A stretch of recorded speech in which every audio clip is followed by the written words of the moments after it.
come up with that dog shit pick.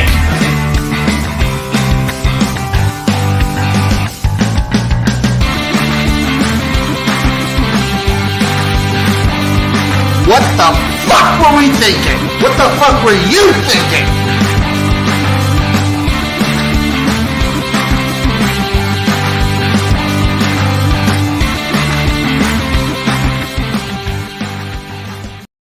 Hello, everybody. Welcome to another episode of the Jimnasium with me, XFL Jim, joined by my lovely co-host, Chase Lupine Fiasco, the Wolf of Oakland, Mr. Finger W's himself, Sesums. As always, I am the whole Buffalo. Man, what a weekend. Yeah, just chock full of insanity goodness, I might say. Insanity goodness if you don't look at the two teams that we root for in a college football sense. Yeah. That was the one blight. That was not good. When we actually get to the college football games of last week and do our little recap, we will just breeze past those. But first, I'm just going to start off. I told you pre-show I wanted to share this like news story thing with you. Mm-hmm. I saw a little bit of it, so I'm still kind of like in the dark. But I want to watch this together and kind of like get our grasp of it. A team All right. contest to design a sticker honoring Chicago's men and women in uniform, but now the city says it won't use the design after all because they think it shows gang signs. Here is a look at the drawing. You can see There's the gang hands signs pictured above a heart.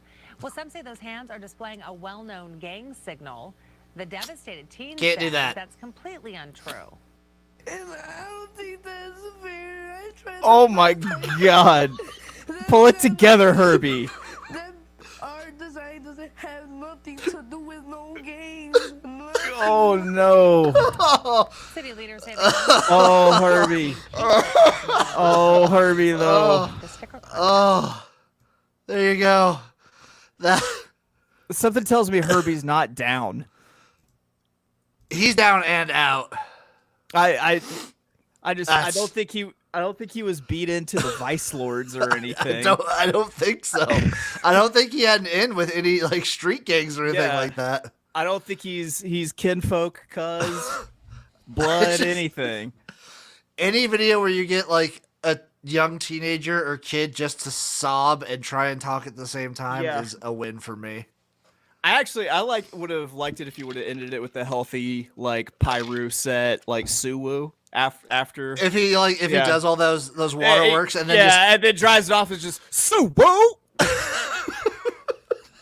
that would have been amazing. But we have football to talk about. Let's go through the games of we're already past week 10, dude. Yeah, it's crazy. It's insane how fast it goes. I mean, we say we've got like, maybe 2 months left of football, but it's only really a month because you have like a dead period where no one's playing after Thanksgiving. Then the bowls start. It's a few weeks until the bowls start up, and then it's only maybe a couple games a week, and then it ends with the flourish. So like you got to savor the last regular season where it's just like wall-to-wall football as opposed to just like games on a Tuesday. There's only 3 weeks of regular season football back. There's only 3 weeks left of regular season. That's hold on to it and cherish it because college football will be gone before you know it. Yeah, but I mean, at the same time, Jim, we live in an amazing era, the era of perpetual football because don't get me wrong. Football all the time is amazing, but there is something different. Like college football is chef's kiss. I love my spring leagues, but it's not college football. I'm XFL Jim and XFL till I die, but college football is it's this wonderfully weird thing that can't be replicated. And we've got some compelling things that are happening down the stretch too. So this is a very compelling season. Ball State 27, Kent State 20 on some action night. Good on Ball State. Sorry, excuse me. Yeah, man. Way to go, Ball State. Way to go fighting David Letterman's. I thought Kent State would be a little better, but the training Nick Saban was a graduate assistant and played there, so they have the foundation of a fantastic program. The training weights of playing like Michigan, Washington, and Georgia apparently just beat the program into the dirt, and then they just couldn't get back up. Ohio 45, Buffalo 24. The Bobcats are good. These are two teams that I was pretty low on coming into the season. They both impressed. Ohio is still alive for the championship. It's amazing what having the coach who was there for spring practices still be the coach during the season has done for Ohio. It's crazy how that works out. Central Michigan 35, NIU 22. Fire up damn chips. Directional Mich win. Whoo! And NIU is. I feel like we talked about this when we were doing all of our like win picks and everything. They just don't have the same magic that they had last year to win these close games. Yeah, like those games that they won where the ball could have bounced either way. Well, it's bouncing the other way all year. I was shocked when I saw the records. They were both like 2-7 heading into this. Both not very good. Both very disappointing. I think all the directional Michigans except for Eastern, like Western and Central, have been fairly disappointing. Bowling Green 13, Western 9. Speaking of which, disappointing loss here. Bowling Green, though, on the come up. They're actually... We've talked, I say this every time. The MAC has the most parity of any conference in all of football. Oh yeah, any MAC team can beat any other MAC team. I mean, it's between them and the Fun Belt. Well, no, never mind, because you have teams like Coastal and the Fun Belt. You have, they're good. They're teams that you can guarantee will beat other Fun Belt teams. It seems like, but no guarantees in the MAC. I feel like if you install the right coach in the MAC, they can be at the championship game within 2 years. I mean, with what you assume their non-conference schedules are, because they're always taking trips down south to play like SEC teams or like they'll all get beat to shit by the Big Ten and SEC. Yeah, but like if you have the right coach at a MAC team, you can win. You can play in the MAC championship game in 2 years, is my opinion. Yeah, I mean, I think honestly, I'm starting to take that opinion with every conference in college football with the way that the transfer portal works now. Like you can build any team into a winner in like 2 years. Potentially, I don't think you could build Vanderbilt. You just give it time, Jim. 2 years though.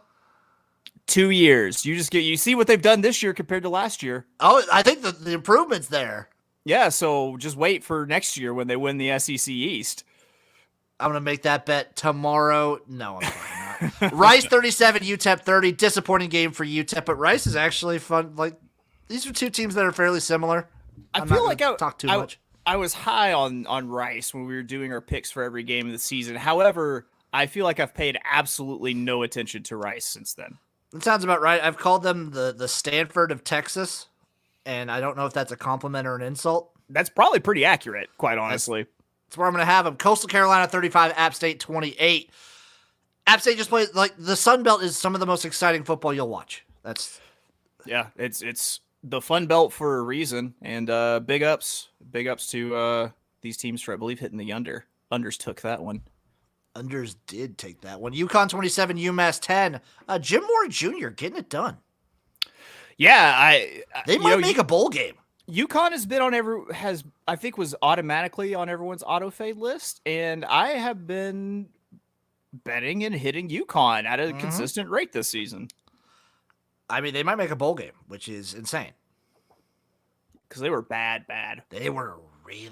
See, really 2 bad. years. Just wait. Next year, they'll win all the independents. They'll be the best independent team. They'll be the best independent. That's right. Duke 38, Boston College 31. BC is bad, and also they're injured. But they still made a game of this, which is amazing because Duke is good. Duke is feisty. Duke is in the feisty category for me. See, 2 years. Next year, they'll win the ACC. What division are they in? I don't know. They just have to win their division. I think they're in the Atlantic. I still don't know what the division. Maybe they're Coastal. Who knows? The Bloods and the Crips. Washington 24, Oregon State 21. Bees just couldn't cross do it. that. Also, I looked it up. Michael Penix is having a stellar season at Washington. Yeah, I mean, it's amazing what happens when you fix your Penix. It's fucking insane. Air Force 13, Army 7. Also, just as the Undertaker here, Chase, I want to let you know, Service Academy unders are undefeated.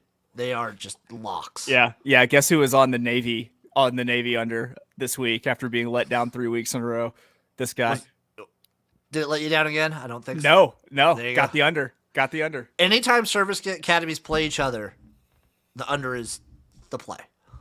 Under and the dog, man, in those games. These games are always super close. Tulane 27, Tulsa 13. Good job, Tulane, for not sleeping at Tulsa. Yeah, I mean, How many more games? What, they've lost 2 now at this point? Tulane, I think they've only lost 1. They've only lost to Southern Miss. Oh man, if there are futures for Tulane to win the AAC, if they're not just like chalked out, if they're not incredibly chalked out, get on it now before it is. Get on it now. Me and Eric, what did I get it at? I got Tulane. at 40-1. Whew. That feels feeling like good. Feels like a pretty solid 40-1. I got them like at us with 40-1 last year. Yes.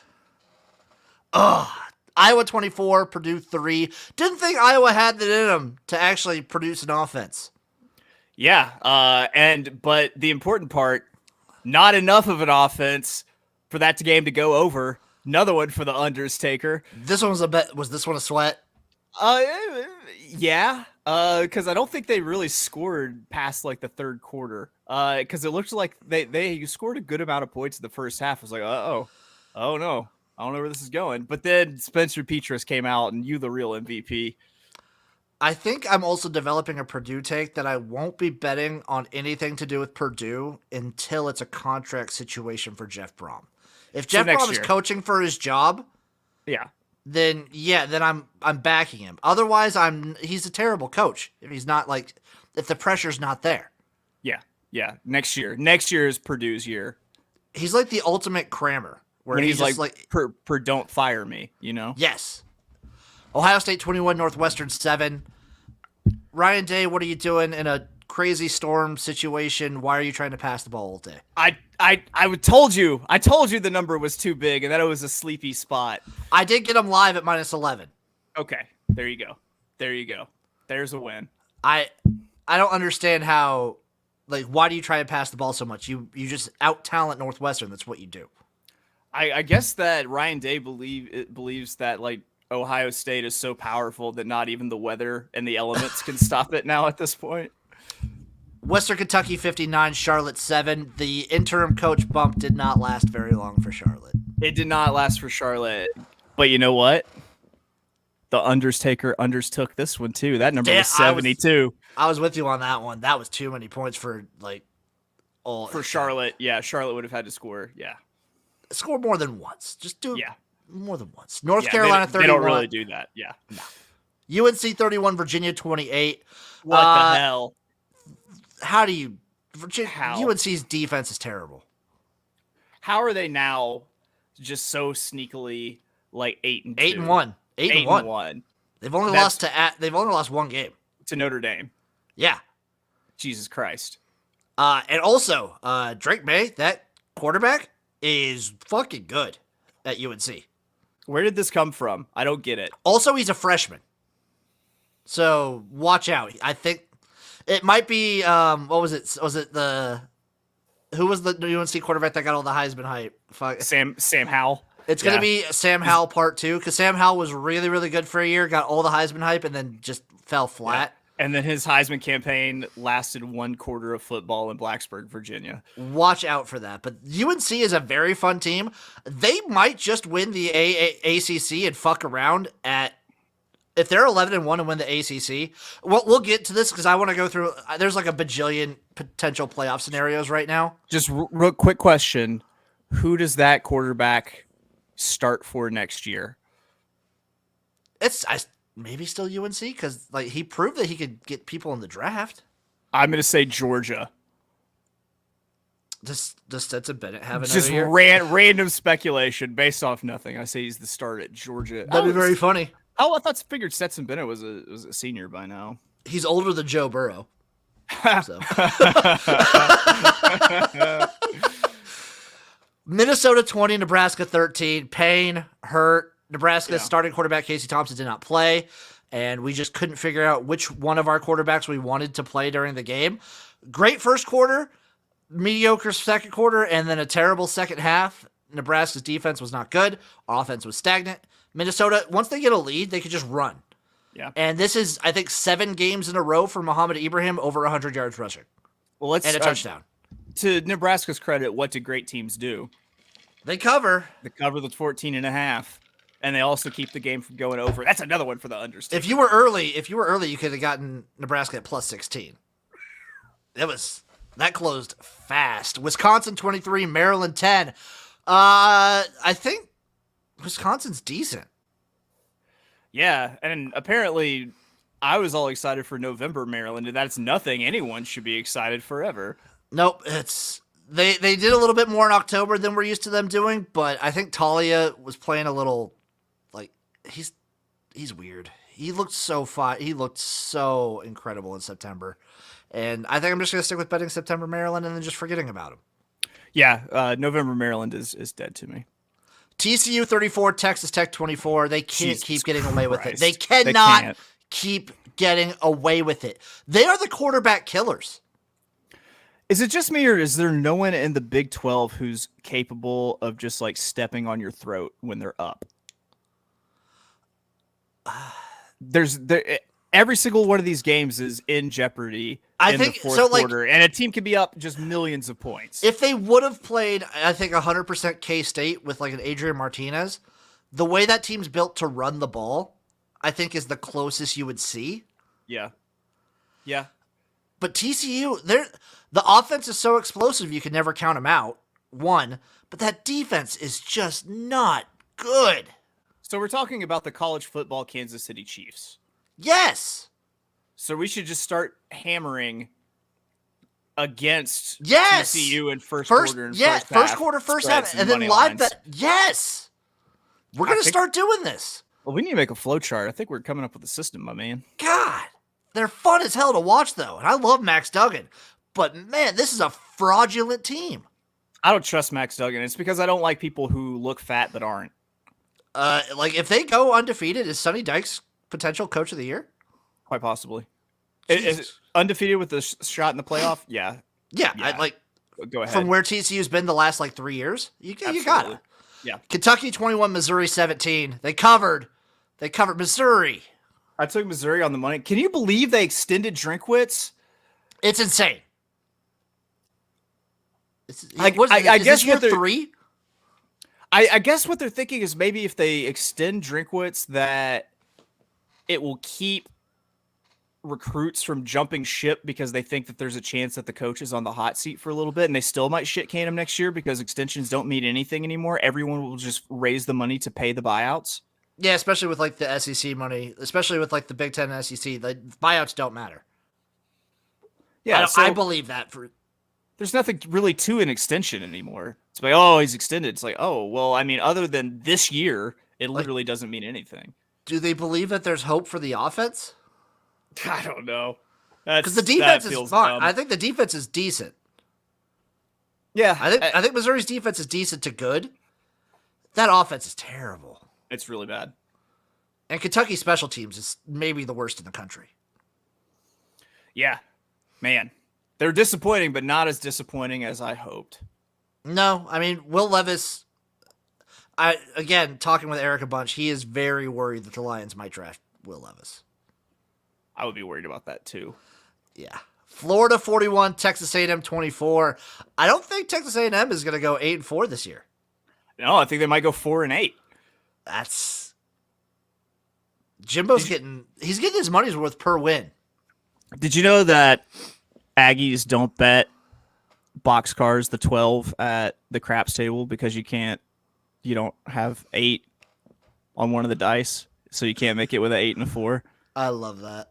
Yeah, I thought that up late one night. That was really good. You're welcome. It is America. nice to see Texas A&M be bad. Yeah.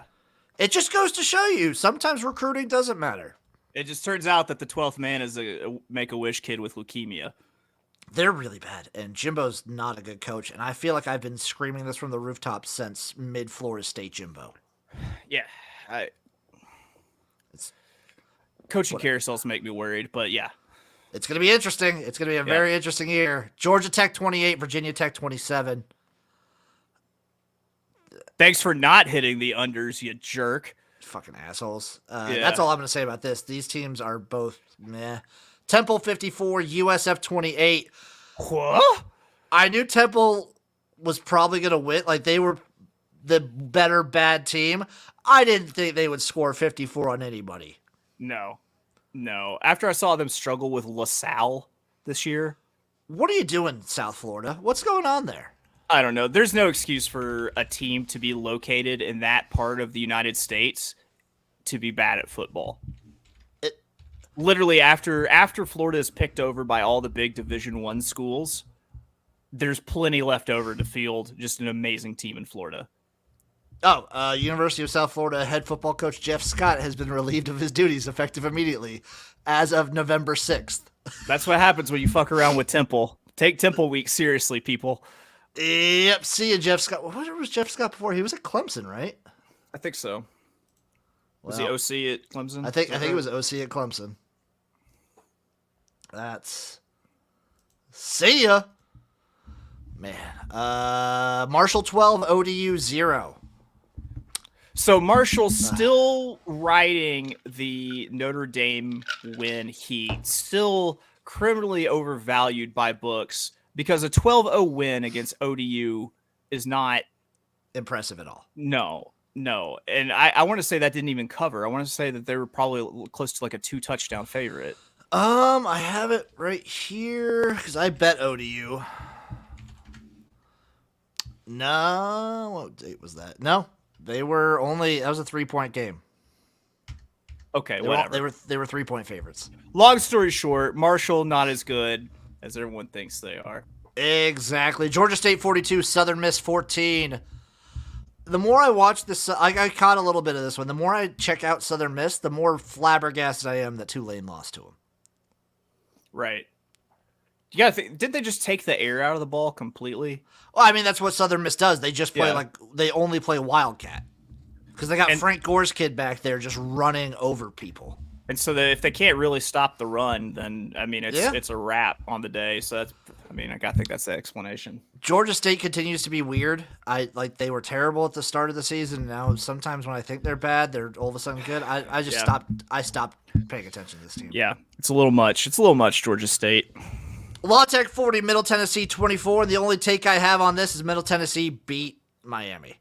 That is still funny. That is still hilarious. Finally doing what they're supposed to be doing too. It seems like they've been close but underwhelmed a lot lately. Middle Tennessee beat Miami. I can't stress that enough. This team beat the Miami Hurricanes.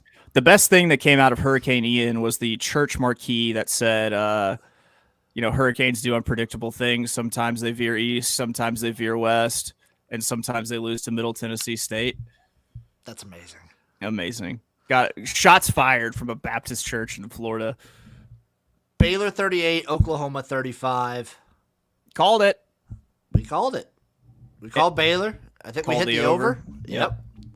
I mean, anytime. Oklahoma's defense is terrible.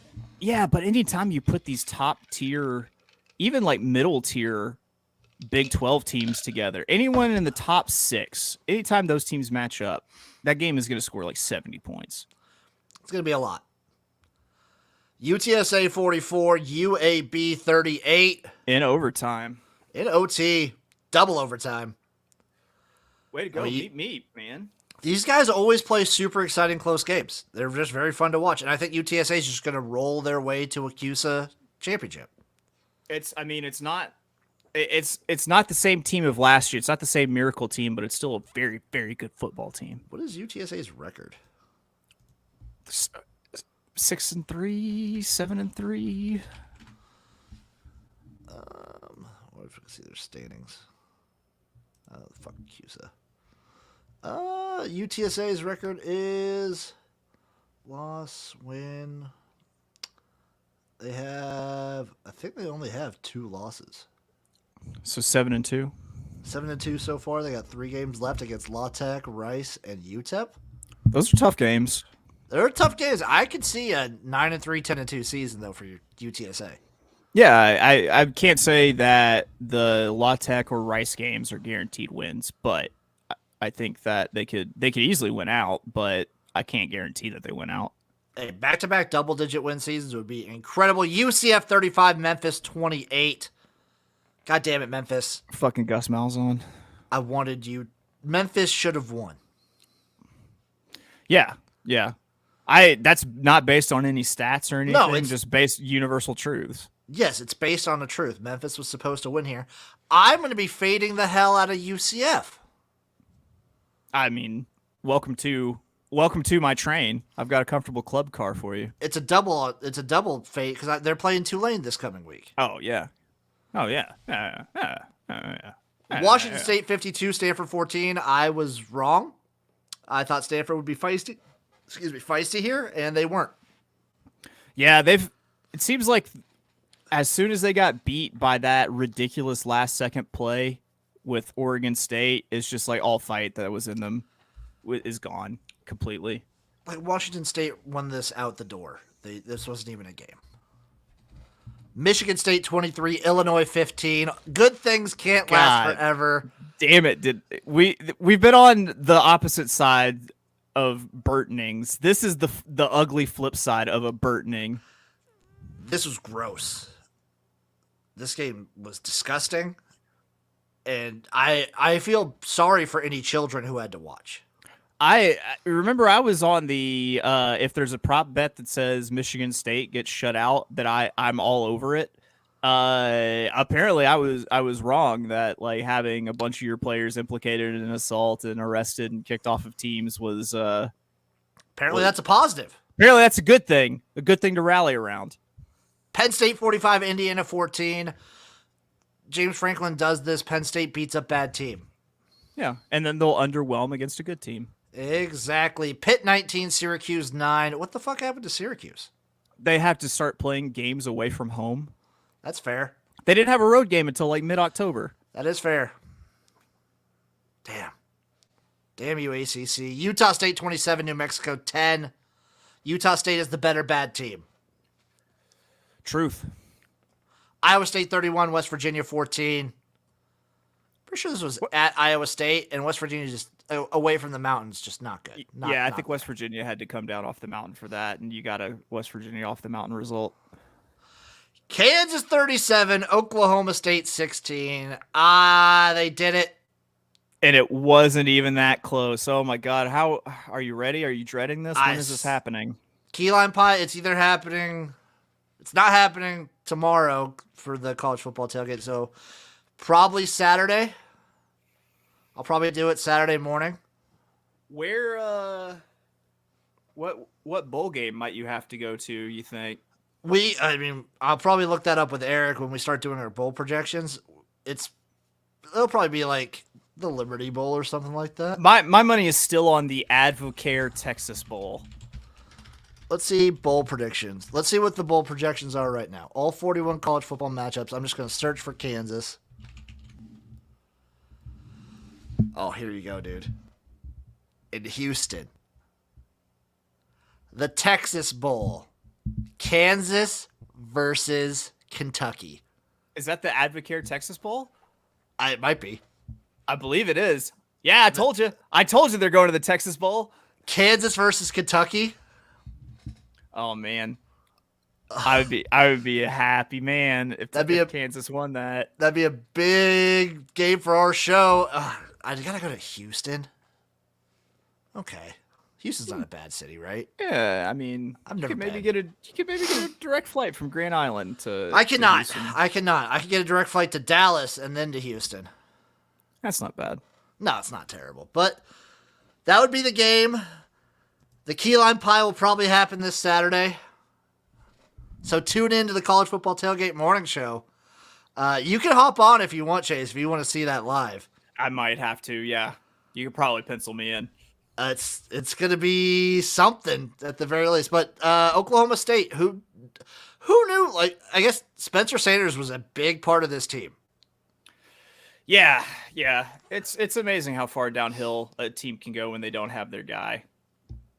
I wonder like what this means for Oklahoma State's future, honestly.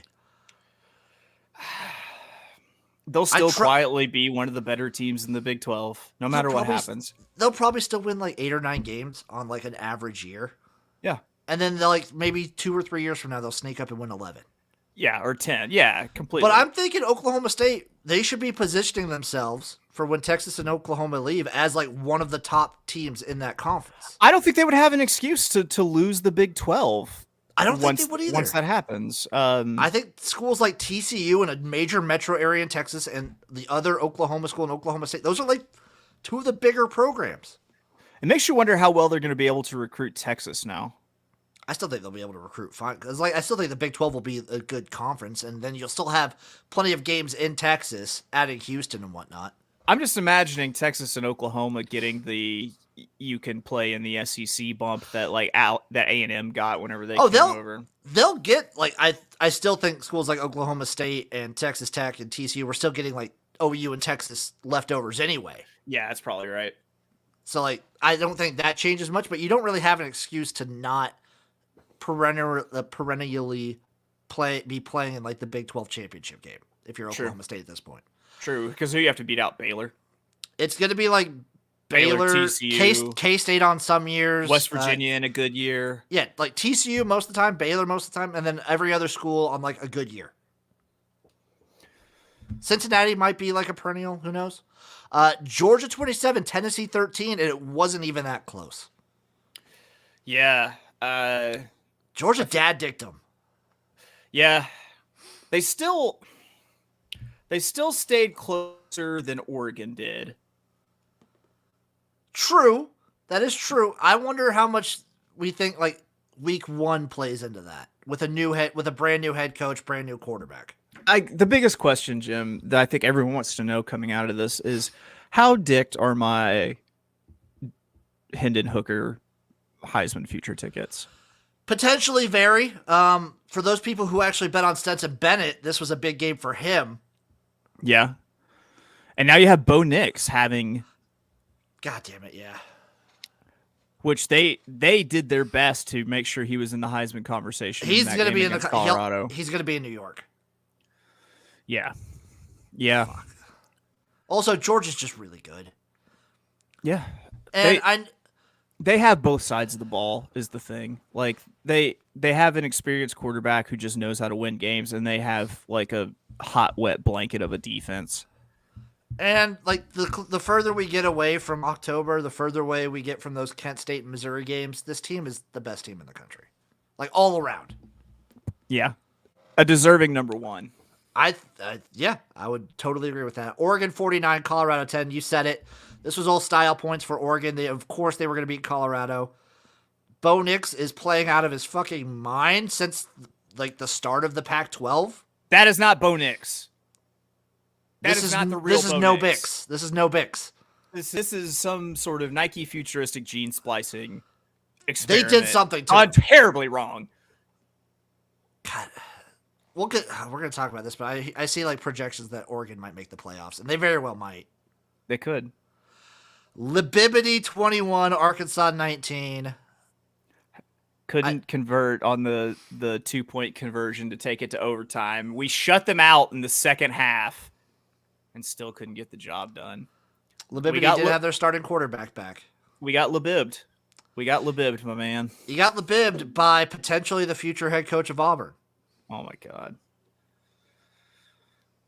Next. Hugh Freeze. Cincinnati 20, Navy 10. Finally a Navy underhit. Finally it happened.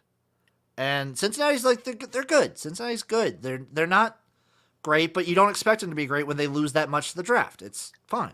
And while Navy gave us, with their win at ECU, they made us think maybe Navy is actually good, despite looking very bad. Turns out they are just bad. They're bad. Yeah, they're bad. I don't even know. They're not even feisty bad. They're not good at football. They're bad. South Alabama 38, Georgia Southern 31. It's another fun Sun Belt game. Clay Helton at Georgia Southern is a really good fit. I love him there. Yeah, doing the job. This transition away from the triple option, but still embracing it a little bit, is awesome. Good job. It's like when your dog goes from a puppy to a full-grown dog, and you have to give it mix in the adult food so it doesn't just shit all over the place. Well, that's the Clay Helton coaching tenure. There you go, wrapped up neatly. That kind of perfectly describes him with puppy diarrhea. Do you think he gets looked at for Georgia Tech? Probably. I don't think it's a bad look. North Texas 52, FIU 14. The airport, still bad, everybody, still bad. The old spooky abandoned airport. North Texas, fun, very fun, and that's all I'm going to say about this. ULM 31, Texas State 30. Battle of the Bads. ULM did it. Boogie night, baby. How many wins are they up to? Because I do have another full season I did take the over on their season win total again. Let's see what they are at. Let me see what I got them at. I took an under, so I already lost that. Sunbelt, ULM. What'd you take them at? Was it 2? 2.5? I'm looking.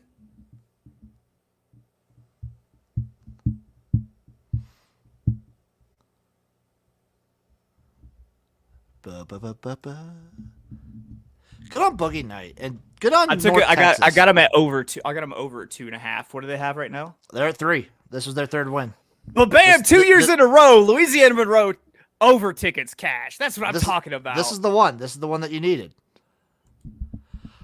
Troy 23, Louisiana 17. Troy good. ULL this year not. It's fine. When you lose a head coach to the SEC, it happens. Yeah. Billy Napier was such a name in that state. You had to think things are going to fall off a little bit. Didn't think they'd fall off as fast. Did you catch any of this next game? SMU 77, Houston 63. I just saw the scores rolling in, and I thought it was over at like 70-something to like 40-something, and then Houston comes roaring back. You know who took the under and one team covered it? This guy. 5 touchdowns, I believe, by half for SMU's quarterback. Jesus. That's Tanner Mordecai. That is an old school shootout, Texas shootout right there. This was just bam, bam, thank you, man. What is that, 130 points? Yeah, me watching the entire series of Friday Night Lights while I was working on the Breeders' Cup stuff still didn't even clue me into the fact that they might score 140 fucking points in this game. Just fucking crazy. And it wasn't like SMU went out to a huge lead and Houston clawed back too. Crazy. Yeah. BYU Clear eyes, full hearts, dick stomp the under. BYU 31, Boise State 28. Let's go BYU. Yeah. When we think we want to fade BYU and we think Boise's like actually feeling themselves, then all of a sudden the Mormons come in and ruin everything. How many wins does BYU have? Because I have them over 8.5. That might not happen. That's gonna be really close, my man. BYU right now is at 5-5. They can't. That's dead. That is dead. That's dead. They'll probably make 7-5 though. What about Boise State? Because I have them under 9. Boise State. Let's get it real quick. I'm looking. Boise State, you are here under 9. They're at 6-3. They can still get it. Gotta hope. At Nevada, at Wyoming, back to back. That Wyoming game's big for you. That is because I was very high on Wyoming. Let's see, I probably have them. Yeah, I have them over 4.5, so I think that's already cashed. That definitely has their 6-3. Yes, that is plus money. Ooh, there are other ones in here that I'd rather not talk about. Oh, I had Vanderbilt. There's plenty I would not want to talk about. I had Vanderbilt over 2.5. They got that. Yeah. LSU 32, Alabama 31 in overtime. Brian Kelly laying his nuts on the table and going for 2. Love it. I love it. I absolutely love that they made that sort of aggressive play. It just like, fuck it, we're going to win it right here. We're not going to be here all night. If we're going to win it, we're going to win it now. Love it. The gambler in me loves it. Just the person who loves drama in me loves it. Like Brian Kelly clawed back a little bit of respect from me for that call. I love this LSU team, man. They're fucking fun. They're good. That Tennessee game's a blip, is like a bad game on the radar. But they are fun. And if they rattle off, so it's at Arkansas next week. Yeah. They're in control. I'm fading them next week at Arkansas. I'm just going to let you know. Yeah. You don't storm the field and then have me bet on you the next week. That and the Arkansas LSU game is traditionally a very, very close game. I think that LSU, especially after we lose to Libibity, opens up probably as a big, I'd say 7.5, 8.5 point favorite. Why don't we take a look? Why don't we take a fucking look?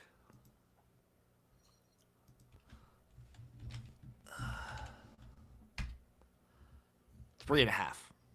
3.5? 3.5. At that, I'd probably end up going at Arkansas on the money line. I'm still really taking Arkansas at 3.5 and money line. Home dog, yeah. But like LSU's so fun, and they are one of the teams when we talk about playoffs. They're one of the teams that could be a playoff buster. Yeah, they absolutely could because I mean, what? Well, they would be a 2-loss SEC champion. It'd be a 2-loss, but yeah, if they win, but it'd the be SEC 2 losses with a win over Alabama, which doesn't look quite as good after they beat Alabama. But Georgia, a win over Georgia, who just beat Tennessee, who beat Alabama.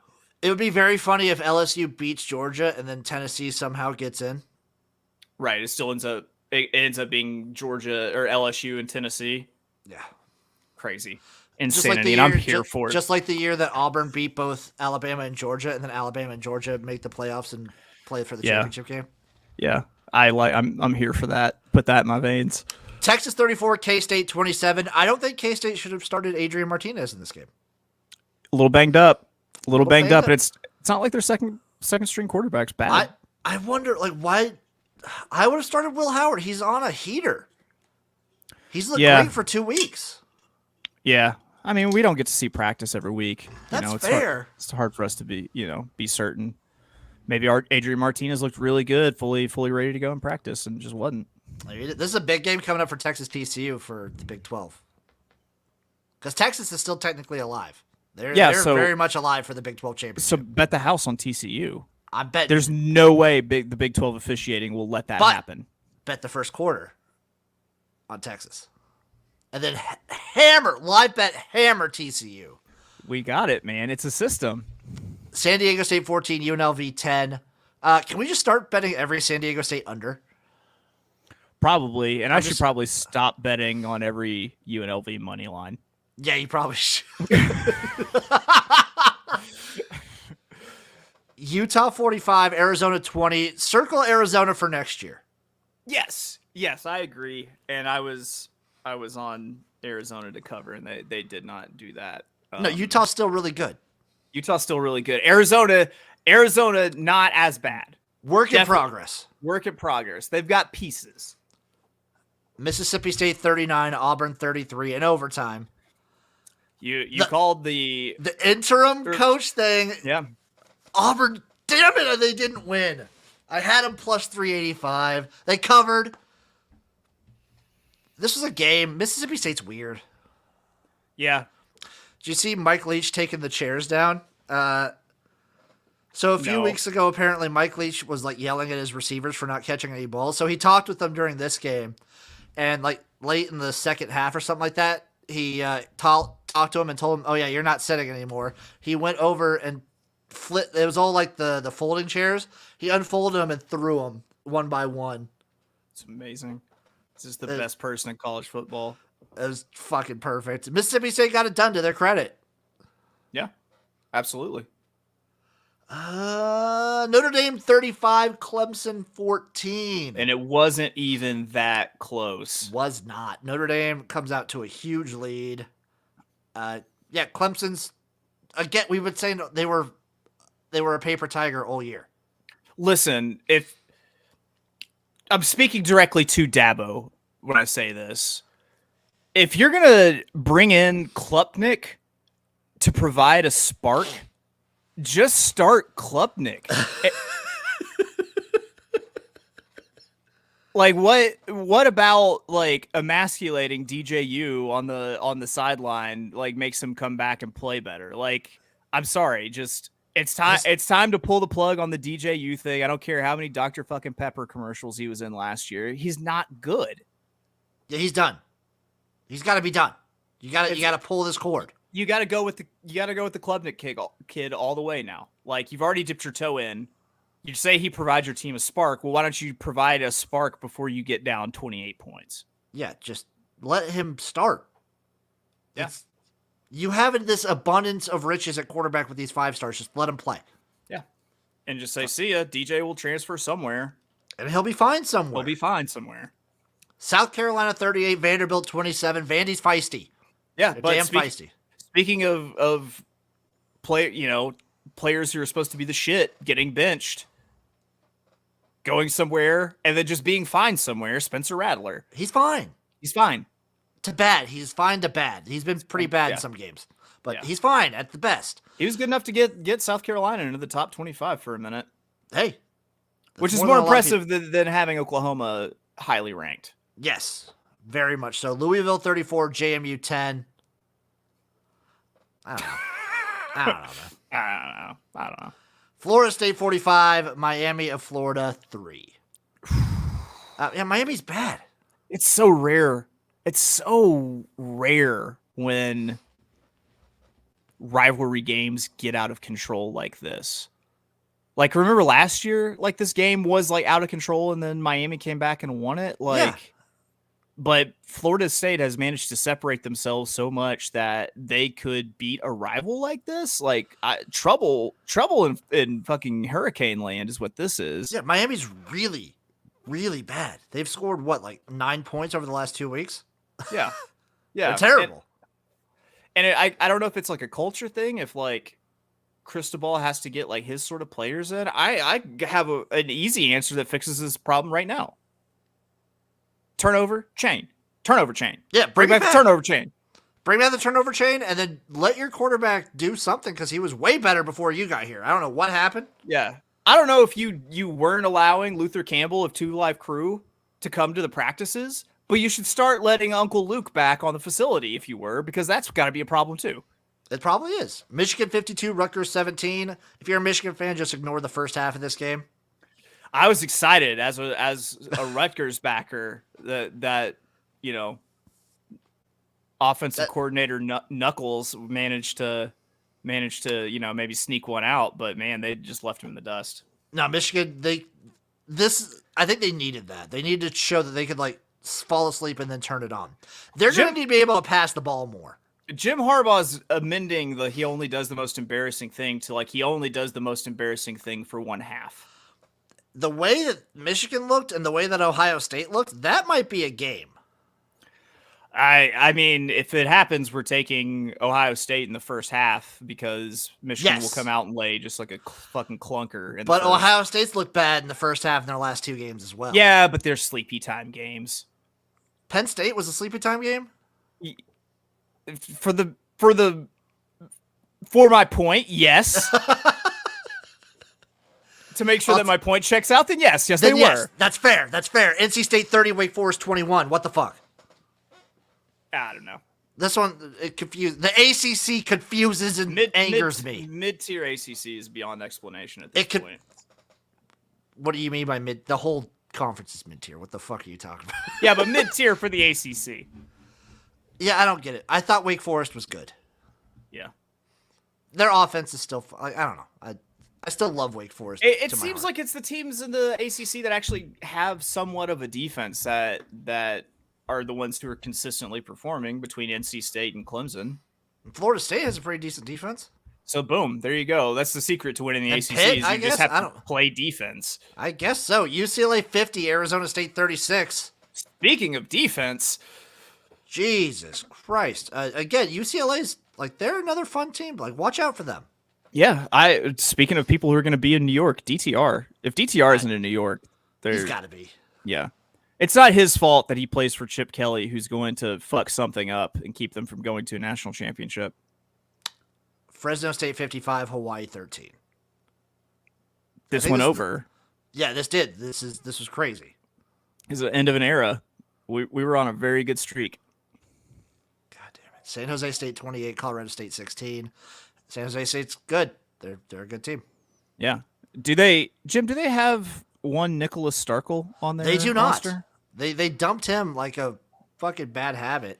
I feel like there might be some sort of correlation. There might be. USC 41, Cal 35. They almost did it. Whew. Man, USC's got something coming to them. I don't know who it's going to be. I don't know where it's going to be, but someone's going to just beat down USC. It might be UCLA, but it might be. The Cal Bears just love mucking up games. They love making games just mucky and terrible. Yeah, that's fair. Now let's go through the playoffs real quick. I don't even know if we want to talk NFL today or whatever. We're just going to go through the playoffs and kind of see where we think teams stand now. So let's start at the bottom. UCF at 25. I think they probably go to like 23. Okay. Or stay around. Maybe they still stay at 25. 20. I'd say anywhere from 23 to 25. Yeah. Texas at 24. Texas. I bet they bump them. Yeah, I bet they're like 17. I bet I could very easily see them. Yeah, I bet they're 17. That's probably a good spot. Oregon State at 23. Number 26. Yeah, probably just outside. NC State was 22. They were 22. Wake Forest was 21. Do you think NC State just jumps to 21 and then Wake Forest drops out? That's possible. I could see anywhere from 19 to 21. Syracuse at 20. Probably Gone. Done. Yeah. Tulane at 19. You think we see Tulane in the top 15? If you do, it will be number 15. Well, so here are the teams in front of them right now. Oklahoma State at 18. Okay. They're probably gone. UNC at 17 is probably decently higher. Moving up. Yeah. Which means Illinois at 16. Illinois at 16. Who's got to go down a little bit. I don't think they go down far, though. I still think they're in the top 20. Yeah. Penn State at 15, I think either stays the same or goes up 1 or 2. Fair. Utah at 14, I think same thing. They either stay the same or go up 1 or 2. Agree. K-State at 13 drops. K-State at 13 drops. I don't think they drop that far, though. I still think they're probably hovering around 20. I think that slots Tulane in at like the 15 through 16. I think I put there. Tulane at around like 15 or 16, which is Oh. damn good. UCLA at 12. For the Tulane fighting Squidbillies. Damn right. UCLA at 12. They stay. I think they stay the same. Yeah. I think there's a lot of movement. Just jumping them from one side to the other. But I think they stay exactly where they are. Ole Miss at 11. They get a tiny bump up. They might hit 10. You think they get to the 10? Yeah. The issue is I don't see anyone in the 10, like, unless they drop Clemson out of the top 10. Well, they might drop Alabama out of the top 10 too. Oh, yeah, those would be the two. So then right now at 10, it's LSU. LSU's getting like top 6.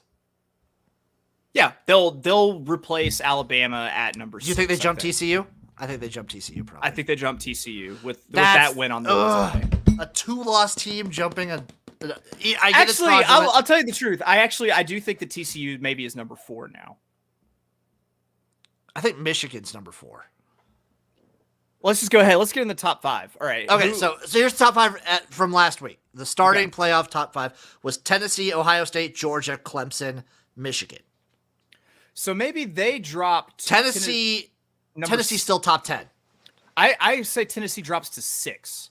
Actually, Tennessee drops to 6. Clemson drops to 7th. 7th. I put him at like. I might put Clemson with a loss like that. I might put him below like USC or UCLA even. What about Oregon? There's Oregon still hanging around too. There's so much mystique. I don't know. Okay, here I'm just gonna give you my top 5. Give the top 5. Do the top 6. Give me the top 6. The two out. Georgia. That's mine too. Ohio State. That's mine too.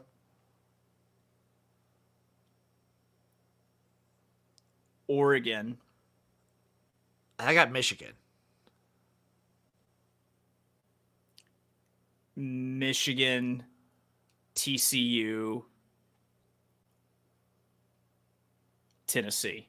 I think we have all the same teams, maybe in a different order, because I got Georgia, Ohio State, Michigan, TCU, Oregon, and then what did you say? Tennessee, right there at like 6. Yeah, I think that's a good spot for them. And then LSU, like UCLA, USC, kind of hanging around somewhere in the top 10. Yeah, I think Alabama probably gets knocked out to fringe top 10, like 11, 10, 11, something like that. I think that's fair. I think that's a good spot to put them. They could still end up like number 8 or 9, though. That would be, if they're 8 or 9, like Alabama over, like, I get we think they're fraudulent, but we got to go by record and what we see. Like, over one-loss teams like LSU, Ole Miss. Sorry, over like UCLA, Ole Miss, USC. Yeah. I'd put them around like where like the K-States and Utah. I put them like they would probably be the second highest 2-loss team after LSU. Okay. Yeah. That's fair. which I'm saying is like fringe top 10. Now, what I want us to do, Chase, we're going to go through the NFL real quick. I want one word for every game. Okay. Eagles 29, Texans 17. Dominant. Chargers 20, Falcons 17. Hilarious is mine. Just gross. Dolphins 35, Chicago Bears 32. Offense. Little bitty baby arm. That's all one word. Shut the fuck up. Tyreek Hill got 1,000 yards on the season in this game. Insane. Which is, it's week 9 and he's already at 1,000 yards. Insane. Absolute insanity. Bengals 42, Panthers 21. Dad dick. Interim. I think interim, maybe. Lions 15, Packers 9. Ayahuasca. Sweetest. Jaguars 27, Vegas 20. I'm going to use interim for this one. Ew. Patriots 26, Colts 3. Legit Saturday. Saturday's mine. Because you saw the news, right? Frank Reich gone? He's gone. They brought in Jeff Saturday. ESPN. Oh, wow. No, I did not see this. Yeah. Saturday's the interim. Let me use multiple words. Piercing blue eyes.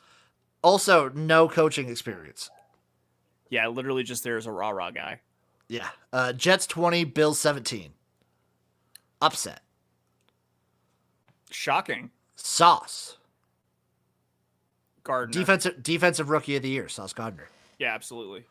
Vikings 20, Washington Commanders 17. Cousins. Prime time.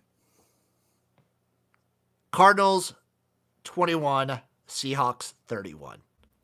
Gaming. Potential coach of the year, Pete Carroll. At the tender age of 97, yeah, quite possibly. Bucks 16, Rams 13. Erectile dysfunction. It's Yes. 2 words.